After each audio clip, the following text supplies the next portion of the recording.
প্রিয় শ্রোতা, আমন্ত্রণ জানাচ্ছি গল্প পাঠের আসরে। আমি ওয়ারা করিম। পড়তে যাচ্ছি সৈয়দ ওয়ালিউল্লাহর উপন্যাস লাল সালুর দ্বিতীয় খণ্ডটি। সঙ্গে থাকুন। অনেক ধন্যবাদ। বছর ৩ ঘুরে আসে, আবার পেরিয়ে যায়। মজিদের জমি জোত বাড়ে, সঙ্গে সঙ্গে সম্মানও বাড়ে। গায়ের মাতব্বর ওর কথা ছাড়া কথা কয় না।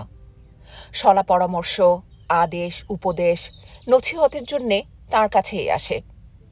চিরনীরব শালু কাপড়ে আবৃত মাজারের মুখপাত্র হিসেবে তার কথা সাগ্রহে শোনে। খরা পড়লে তারই কাছে ছুটে আসে খতম পড়াবার জন্য। খোদা রিজিক দেনেওয়ালা, এ কথা তারা আজ বোঝে। মাঠের বুকে গান গেয়ে গজব কাটানো যায় না, সেটাও বোঝে। মজিদও আত্মবিশ্বাস পায়। মজিদ ৭ ছেলের বাপ দুদু মিয়াকে প্রশ্ন করে, কলমা জানো মিয়া?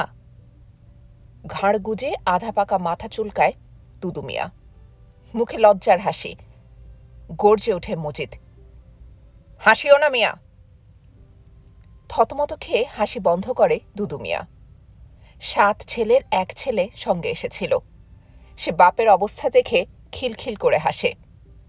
বাপের মাথা নত করে থাকার ভঙ্গিটা যেন গাধার ভঙ্গির মতো হয়ে উঠেছে। চোখ কিন্তু তার পিটপিট করে।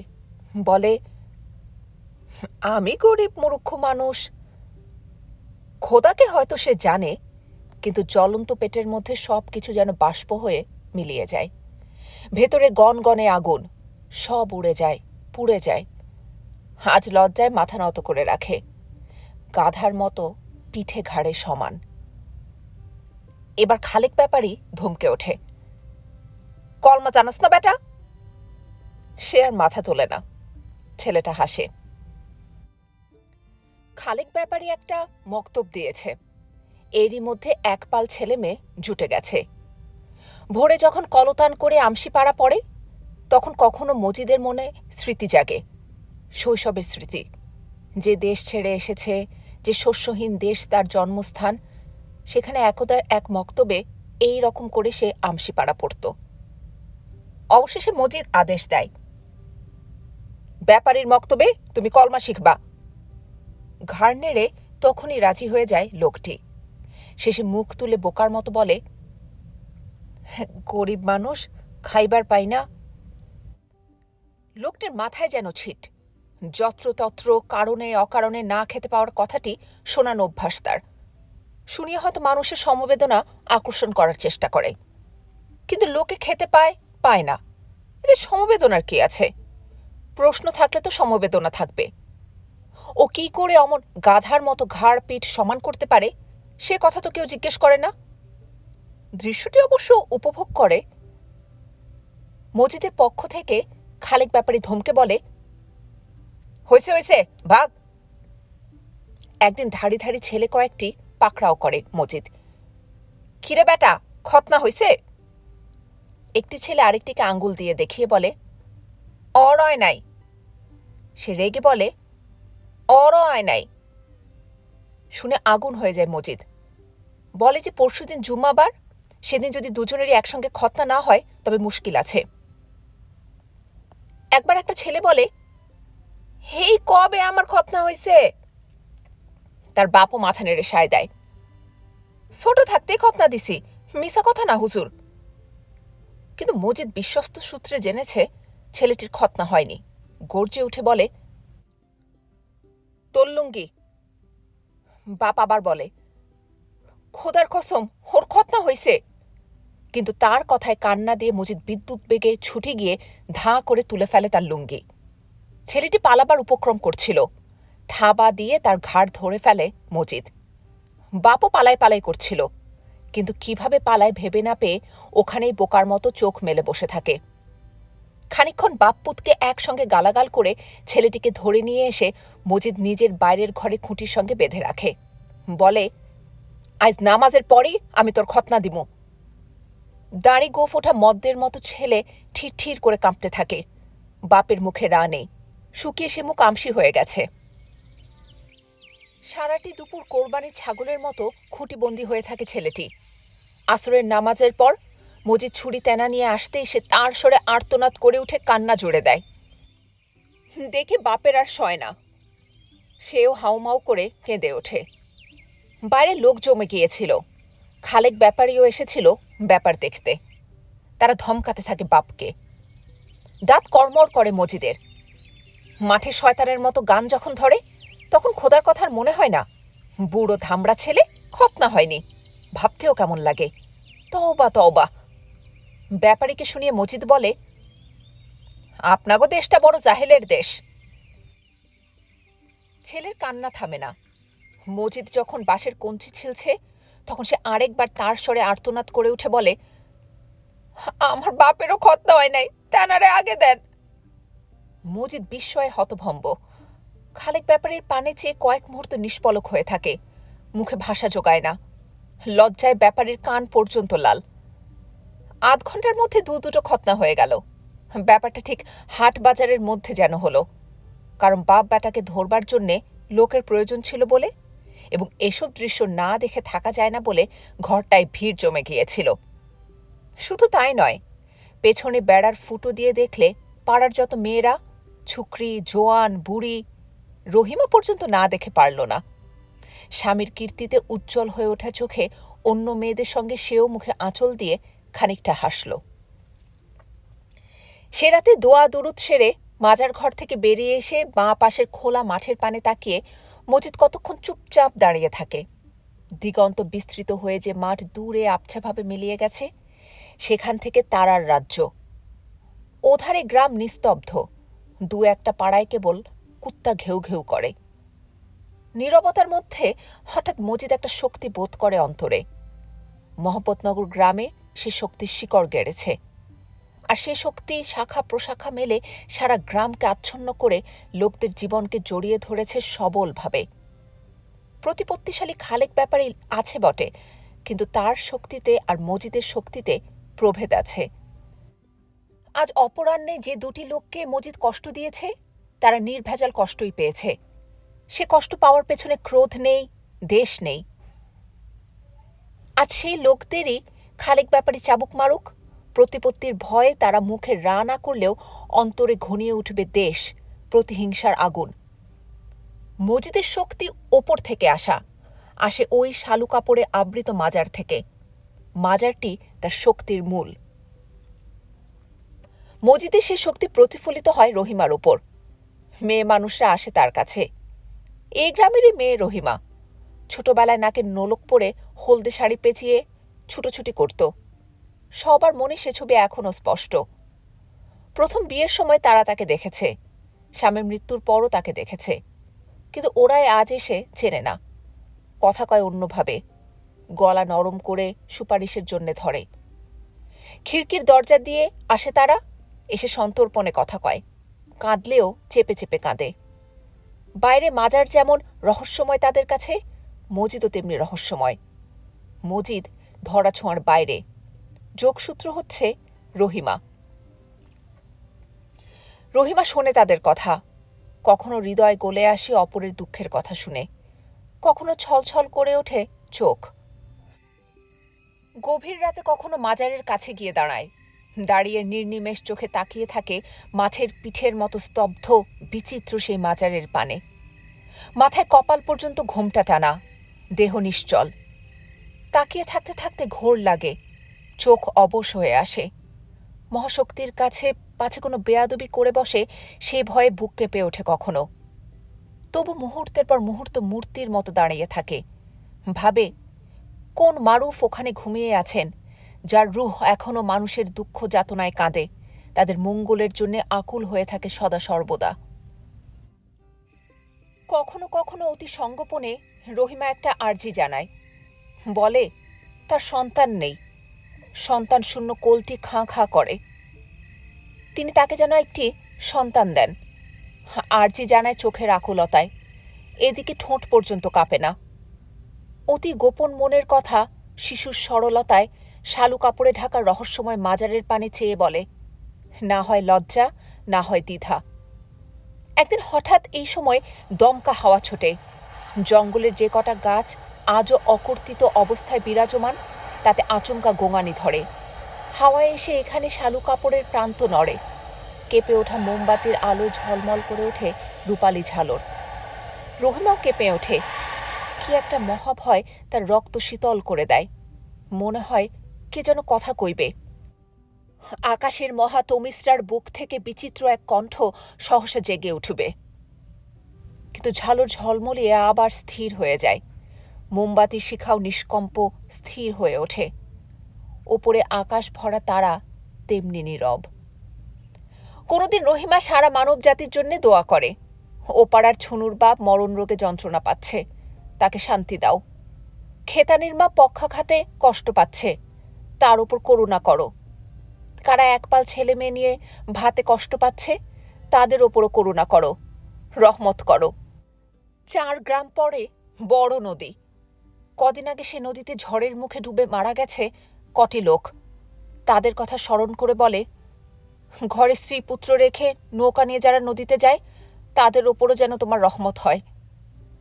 অনেক সময় অদ্ভুত আর্জি নিয়ে মেয়ে লোকেরা আসে রহিমার কাছে, যেমন আসে ধান ভানানি হাসুনির মা। বহুদিন আগে নিরাক পড়া এক শ্রাবণের দুপুরে মাছ ধরতে ধরতে মতিগঞ্জের সড়কের ওপর যারা প্রথম মজিদকে দেখেছিল, সেই তাহের আর কাদেরের বোন হাসুনির মা। সে এসে বলে, আমার এক আর্জি। এমন এক ভঙ্গিতে বলে যে রহিমার হাসি পায়, কিন্তু মনে মনেই হাসে, গম্ভীর হয়ে থাকে বাইরে।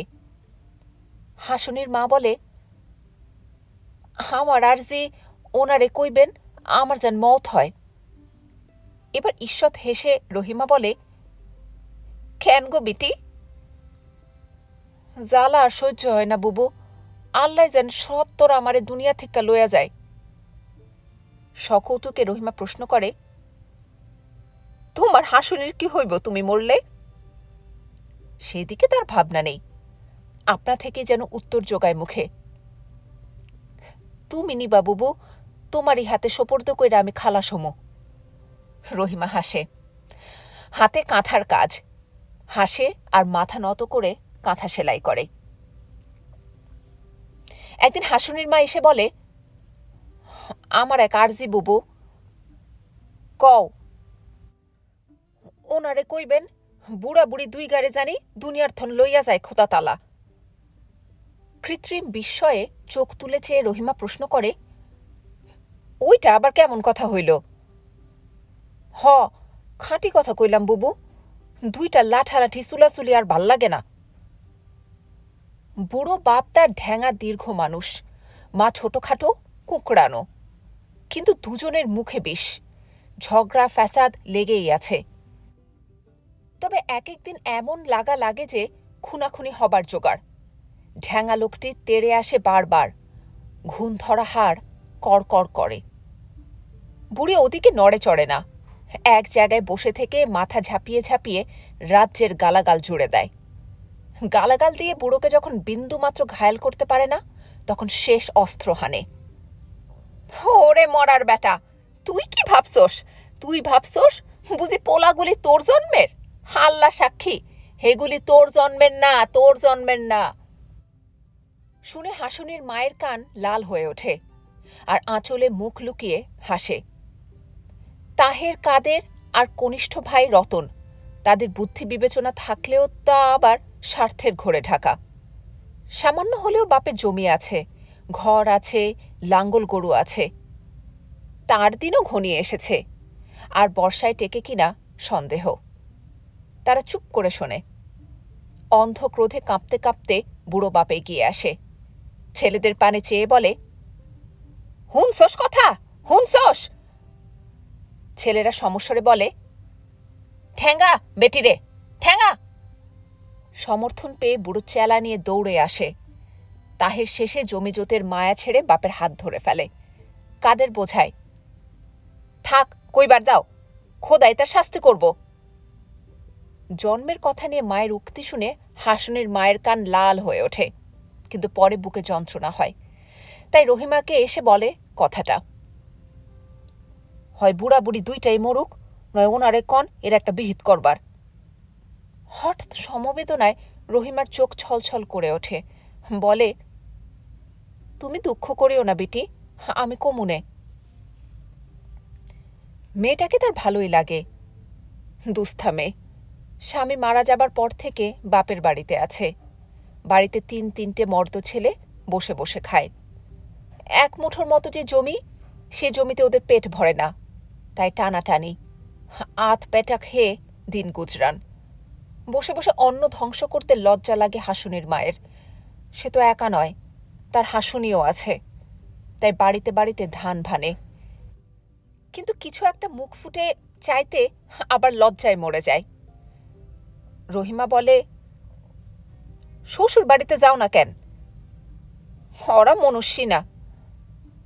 নিকা করো না কেন? কয়েক মুহূর্ত থেমে হাসুনির মা বলে, দিলে চায় না বুবু। জীবনে তার আর শখ নেই, তবে গায়ের আর মানুষের রক্ত তারও দেহে বয় বলে মাঠ ভরে ধান ফললে অন্তরে তার রং ধরে। বতর দিনে বাড়ি বাড়ি কাজ করে হাসুনির মায়ের ক্লান্তি নেই, মুখে বরঞ্চ চিকনায় দেখা দেয়। এমনি কোনো দিনে তাহের খোশ মেজাজে বলে, শরীরে রং ধরছে কেন, নিকা করবি নাকি? বুড়ি আমের আটির মতো মুখটা বাড়িয়ে বলে, বেটি নিকা করব বইলেই তো মানুষটারে খাইছে। দূরে ধান খেতে ঝড় ওঠে, বন্যা আসে পথ ভোলা অন্ধ হাওয়ার, দিগন্ত থেকে গড়িয়ে গড়িয়ে আসে অফুরন্ত ঢেউ। ধান খেতে তাজা রঙে হাসুনির মায়ের মনে পুলক জাগে। আপন মনকে ঠাট্টা করে বারবার শুধায়, নিকা করবি, নিকা? কিন্তু কাকে করে? ওই পাড়ের মানুকে পেলে করে কি? তেল চকচকে জোয়ান কালো ছেলে, গলা ছেড়ে যখন গান ধরে তখন ধানের খেতে যেন ঢেউ ওঠে। পরদিন তাহেরের বুড়ো বাপকে মজিদ ডেকে পাঠায়। এলে বলে, তোমার বিবি কি কয়? বুড়ো ইতস্তত করে, ঘাড় চুলকে এধার ওধার চেয়ে আমতা আমতা করে। মজিদ ধমকে ওঠে, কনা কেন? ধমক খেয়ে ঢোক গিলে বুড়ো বলে, তা হুজুর ঘরের কথা আপনারা কেমনে কই?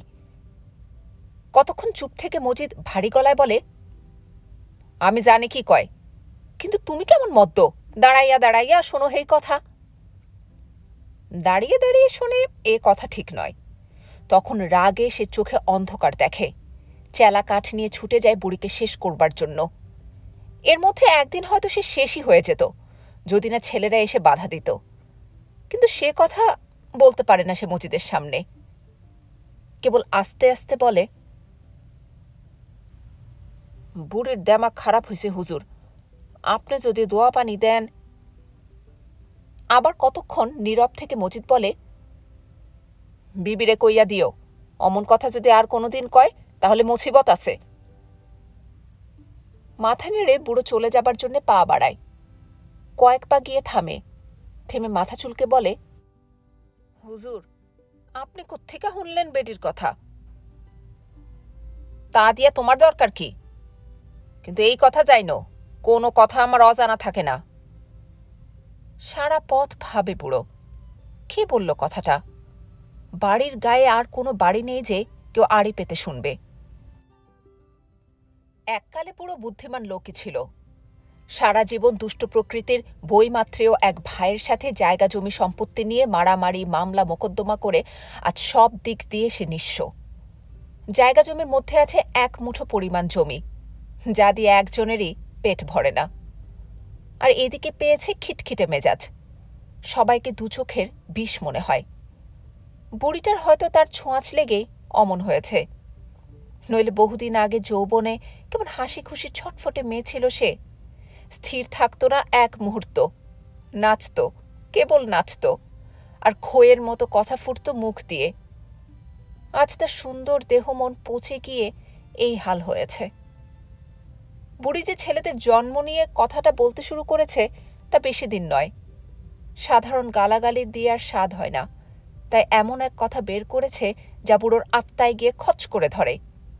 কথাটা মিথ্যা জেনেও প্রচণ্ড ক্রোধে জ্বলে ওঠে অন্তরটা। বুড়ো ভাবে, ছেলেরা বলতে পারে না কথাটা, সে বিষয়ে সে নিঃসন্দেহ। তবে কি হাসুনির মা বলেছে? তার তো ও বাড়িতে যাতায়াত আছে।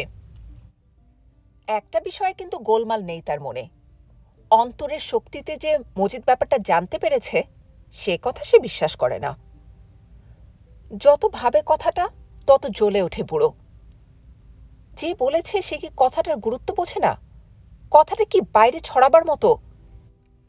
এর বিহিত ঘরেই হয়, বাইরে হয় না। তার যতই আলেম খোদাবন্ধ মানুষ তার বিহিত করতে আসুক না কেন। তাছাড়া কথাটায় যে বিন্দুমাত্র সত্য নেই কে বলতে পারে? এককালে বুড়ি উড়ুনি মেয়ে ছিল। তার হাসি আর নাচন দেখে পাগল হতো কত লোক। বইমাত্র ভাইটির সঙ্গে ঝগড়া বিবাদের শুরুতে একবার একটা লোক ঘরে ঢোকার জনরব উঠেছিল। একদিন তার অনুপস্থিতিতে সে কাণ্ডটা নাকি ঘটেছিল। কিন্তু ঘরের বউ অনেক ঠ্যাঙানি খেয়েও কথাটা যখন স্বীকার করেনি, তখন সে বিশ্বাস করে নিয়েছিল যে এটা দুষ্ট প্রকৃতির বইমাত্রেয় ভাইটির সৃষ্টি ছাড়া আর কিছু নয়। অন্দরে ঢুকেই সামনে দেখল হাসুনির মাকে। দেখি চড়চড় করে মেজাজ গরম হয়ে ওঠে, ঘূর্ণি খেয়ে চোখ অন্ধকার হয়ে যায়। বকের মতো গলা বাড়িয়ে ছুটে গিয়ে তাকে ধরে এক আছাড়ে মাটিতে ফেলে দেয়। তারপর শুরু হয় প্রহার। প্রহার করতে করতে বুড়োর মুখে ফেনা ছুটে যায়, আর বলে কেবল একটি কথা, ওরে ভাতার খাইকা জানুনি, তোর বাপরে গিয়া কইলি কেমনে ওই কথা? প্রাণের আশ মিটিয়ে বুড়ো তার মেয়েকে মারে। ছেলেরা তখন ঘরে ছিল না বলে তাকে রক্ষা করবার কেউ ছিল না।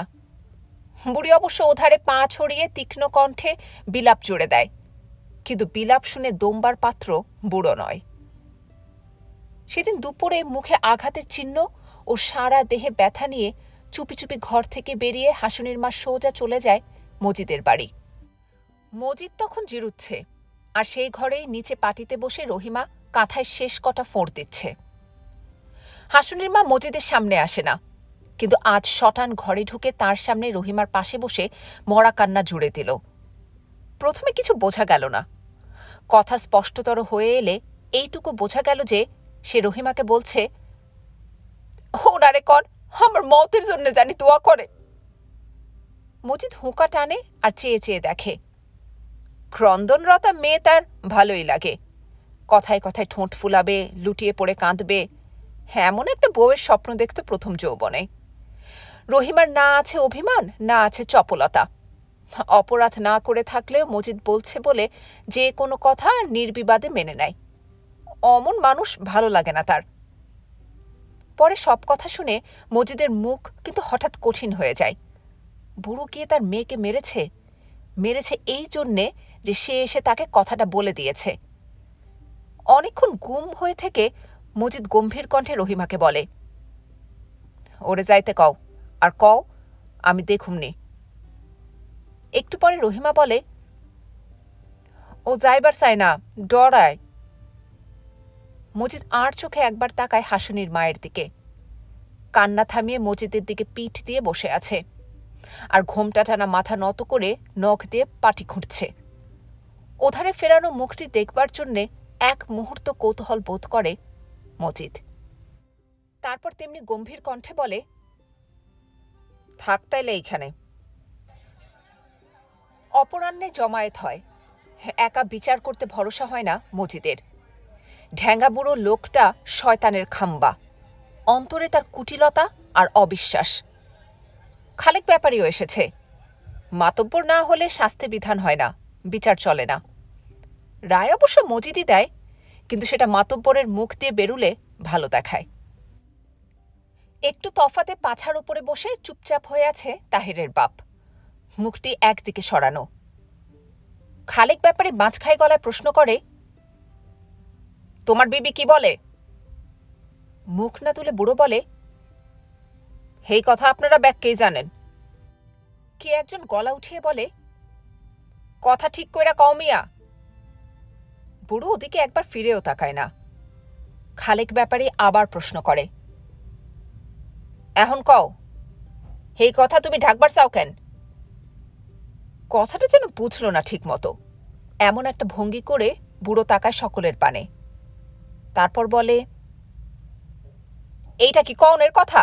বুড়ি মাকে জুটমুট একখান কথা কয়, তা বলে আমি কি পাড়ায় ঢোল শরৎ দিব? ওর কথা বলার ভঙ্গি ব্যাপারের মোটেই ভালো লাগে না। মজিদ নীরব হয়ে থাকে, কিন্তু উত্তর শুনে তাঁরও চোখ জ্বলে ধিকি ধিকি। লোকটির উত্তরে কিন্তু ভুল নেই, তাই প্রত্যুত্তরের জন্যে সহসা কিছু না পেয়ে খালেক ব্যাপারী ধমকে উঠে বলে, কথা ঠিক কইরা কইবার পারো না? জমায়েতের মধ্যে কয়েকটা গলা আবার চেঁচিয়ে ওঠে, কথা ঠিক কইরা কও মিয়া, কথা ঠিক কইরা কও। বৈঠক শান্ত হলে খালেক ব্যাপারী আবার বলে, তুমি তোমার মাইয়ারে ঠ্যাঙ্গাইছো কেন? আমার মাইয়া আমি ঠ্যাঙ্গাইছি। লম্বা মুখ খাড়া করে নির্বিকারভাবে উত্তর দেয় তাহেরের বাপ, যেন ভয় নেই ডর নেই। অবশ্য হাতের দিকে লক্ষ্য করলে দেখা যায় আঙ্গুলগুলো কাঁপছে, ভেতরে তার ক্রোধের আগুন জ্বলছে, বাইরে যতই ঠান্ডা থাকুক না কেন। ব্যাপারে কি একটা বলতে যাচ্ছিল, এবার হাত নেড়ে মজিদ তাকে থামিয়ে নিজে বলবার জন্যে তৈরি হয়। ব্যাপারটা আগে গোড়া থেকে ব্যাপারীকে বুঝিয়ে বলেছিল সে, এবং ভেবেছিল তার পক্ষ থেকেই খালেক ব্যাপারী কাজটা ঠিক মতো চালিয়ে নেবে। কিন্তু তার প্রশ্নগুলো তেমন জুৎসই হচ্ছে না, বলছে আর যেন ঠাস করে মুখের উপর চড় খাচ্ছে। মজিদ গম্ভীর গলায় বলে, ভাই সকল, বলে থেমে তাকায় সবার পানে। পিঠ সোজা করে বসেছে, কোলের ওপর হাত। আসল কথা শুরু করার আগে সে এমন একটা আবহাওয়া সৃষ্টি করে যে মনে হয় সে সূরা ফাতিহা পড়ে তার বক্তব্য শুরু করবে।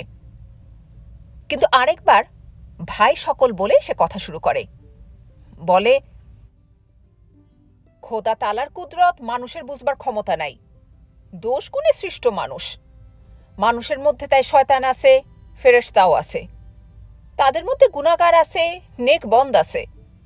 কুৎসা রটনাটা বড় গর্হিত কাজ, কিন্তু যারা শয়তানের চাতুরি বুঝতে পারে না, যারা তাদের লোভনীয় ফাঁদে ধরা দেয় এবং খোদার ভয়কে দিল থেকে মুছে ফেলে, তারা এই সব গর্হিত কাজে নিজেদের লিপ্ত করে।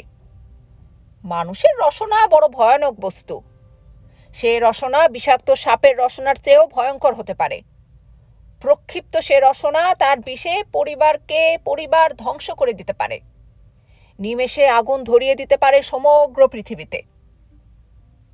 রিজু ভঙ্গিতে বসে গম্ভীর কণ্ঠে ঢালা সুরে মজিদ বলে চলে, কথায় তার মধু। স্তব্ধ ঘরে তার কণ্ঠে একটা সুর তোলে, যে সুরে মোহিত হয়ে পড়ে শ্রোতারা। একবার মজিদ থামে, শান্ত চোখ, কারো দিকে তাকায় না, দাড়িতে আলগোছে হাত বুলিয়ে আবার শুরু করে, পৃথিবীর মধ্যে যিনি সবচেয়ে শ্রেষ্ঠ ব্যক্তি, তার এবং তার পরিবারের বিরুদ্ধেও মানুষের সে রসনা প্রক্ষিপ্ত হয়েছে। পঞ্চম হিজরিতে প্রিয় পয়গম্বর বানিয়াল মুস্তালিখের বিরুদ্ধে লড়াই করে প্রত্যাবর্তন করবার সময় তার ছোট বিবি আয়েশা কি করে দলচ্যুত হয়ে পড়েন। তারপর তিনি পথ হারিয়ে ফেলেন। একটি নওজোয়ান সেপাই তাকে খুঁজে পায়, পেয়ে তাকে সসম্মানে নিজেরই উঠে বসিয়ে আর নিজে পায়দল হেঁটে প্রিয় পয়গম্বরের কাছে পৌঁছে দিয়ে যায়।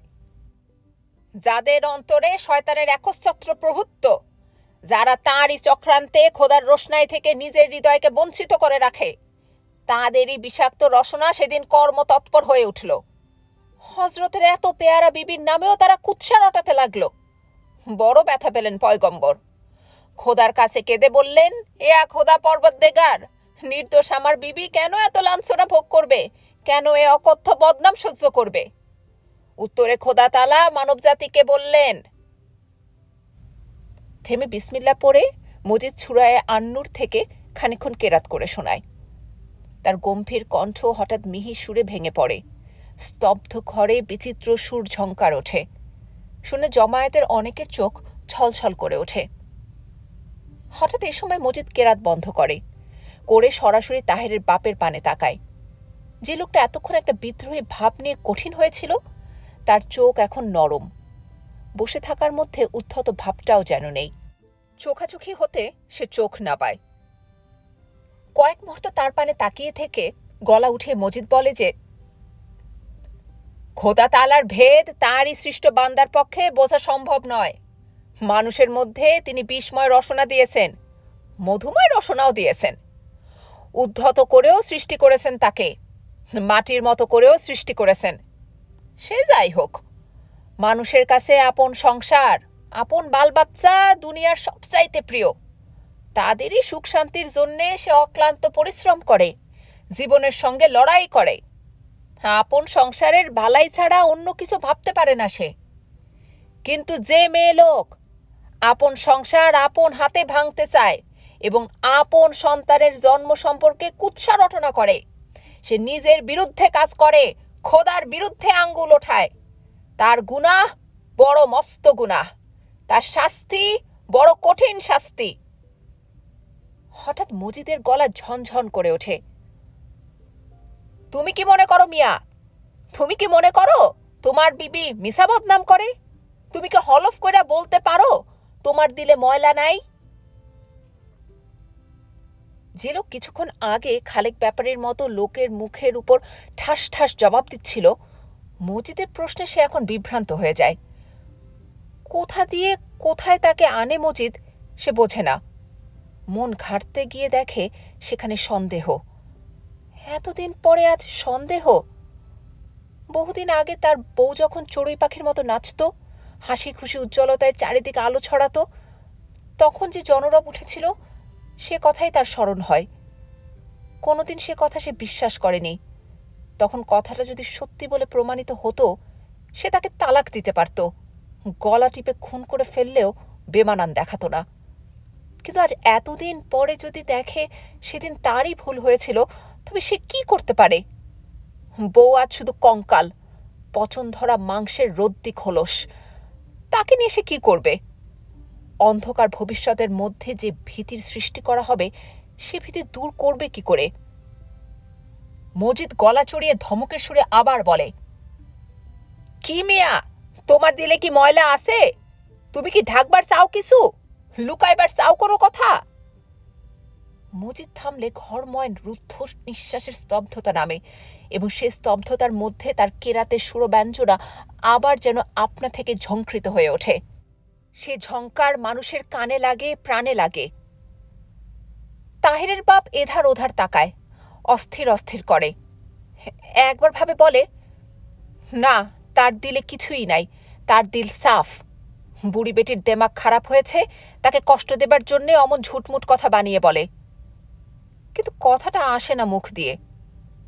অবশেষে অসহায়ের মতো তাহেরের বাপ বলে, কি কমো, আমার দিলের কথা আমি নিজেও জানি না, কেমনে কমু দিলের কথা? কিছু তুমি ঢাকবার চাও, লুকাইবার চাও? অস্থির হয়ে ওঠা চোখে বুড়ো আবার তাকায় মজিদের পানে। তার মুখ ঝুলে পড়েছে, থই পাচ্ছে না কোথাও। তুমি কিছু লুকাইবার চাও, কিছু ছাপাইবার চাও? তুমি তোমার মাইয়ারে তাইলে ঠেঙ্গাইছো কেন? তার গায়ে দড়া পড়ছে কেন? তার গা নীল নীল হয়েছে কেন?